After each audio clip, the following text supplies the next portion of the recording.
সামাজিক মাধ্যমে জমে উঠেছে রাজনীতিবিদদের স্ট্যাটাসের লড়াই। বিশেষ করে বিএনপির তরুণ নেতা ইশরাক হোসেন আর ছাত্র উপদেষ্টা আসিফ মাহমুদ সজীব ভুঁইয়ার মধ্যে পাল্টাপাল্টি কথার লড়াই নিয়ে আলোচনা চলছে নেটিজেন মহলে। এরই সর্বশেষ কিস্তিটি পাওয়া গেল বুধবার সকালে। এই স্ট্যাটাসে সরকারের স্থানীয় সরকার, পল্লী উন্নয়ন ও সমবায় উপদেষ্টা আসিফ মাহমুদ সজীব ভুঁইয়া এবং তথ্য উপদেষ্টা মাহফুজ আলমকে পদত্যাগের আহ্বান জানান ইশরাক।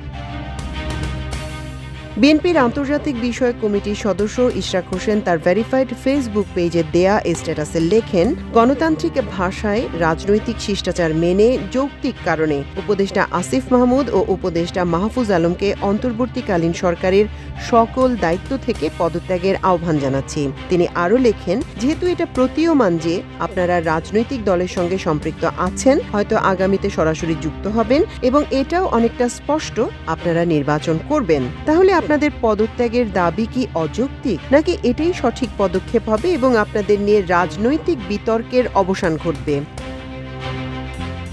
তার স্ট্যাটাসে নাহিদ ইসলামের কথাও উল্লেখ করা হয়। তিনি লেখেন, আপনাদেরই নাহিদ ইসলাম জাতীয় নাগরিক পার্টির আহ্বায়ক যে দৃষ্টান্ত স্থাপন করে গেছেন সেটাই অনুসরণ করুন। উনি চাইলে হয়তো আরও কিছুদিন মন্ত্রিত্ব করে তারপর এনসিপিতে যেতে পারতেন। একটা সময় ছিল সার্জিস আলম ও হাসনাত আবদুল্লাহরা জোরালোভাবে দাবি করলে ওনারাও হয়তো মন্ত্রিত্ব নিতে পারতেন, কিন্তু তারা রাজনীতি করবেন বলে সেই কর্মপন্থা বেছে নিয়েছেন। হয়তো একদিন জনগণের ভোটে নির্বাচিত হয়ে সরকার গঠন করলে পূর্ণাঙ্গভাবে মন্ত্রীর দায়িত্ব, ক্ষমতা ও সম্মান আবার পাবেন। আপনারা পদত্যাগ করলে বর্তমান সরকারের নিরপেক্ষতার ইমেজই বৃদ্ধি পাবে। এখনো মনে করি, সরাসরি রাজনীতিতে যোগ দিয়ে দলীয় ও সাংগঠনিক কাজ করে অভিজ্ঞতা অর্জন করতে পারলে দেশ ও জনগণকে আপনারা আরও ভালো কিছু দিতে পারবেন। আর ক্ষমতা ধরে রাখলে আপনাদের দলের লোকজনকে বিশেষ সুবিধা দিতেই হবে। এটা থেকে বিরত থাকার বা শতভাগ নিরপেক্ষ থাকার বিন্দুমাত্র সম্ভাবনা অথবা ক্ষমতা আপনাদের নেই, কারোরই থাকে না। কাঁঠাল ভাঙবে আপনাদের মাথায়, খাবে কিন্তু অন্য সবাই।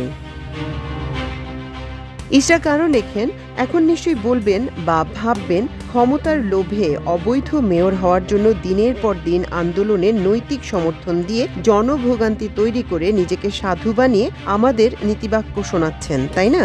আমি নিজেও কি কম সমালোচনার শিকার হয়েছি এটি করতে গিয়ে, কিন্তু আমার আর কোনো উপায় ছিল না। আপনাদেরকে যে ভুল পথে পরিচালিত করা হচ্ছে সেটা জনগণকে বোঝানো দেশের জন্য প্রয়োজন ছিল, এবং আজ অবধি আমাকে বাধা দেওয়ার কাজটি যৌথ সিদ্ধান্তে হচ্ছে। এটা মিনিমাম রাজনৈতিক বোধ সম্পন্ন মানুষ বোঝে, কিন্তু আমি বলবো এটা ছিল ওনাদের ভুল পলিসি। ব্যবহার হলেন আপনি আসিফ ভুঁইয়া।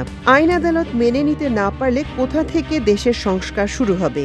তারপর যত ইচ্ছে সমালোচনা করতেন, দেখতেন আসলে কি করি।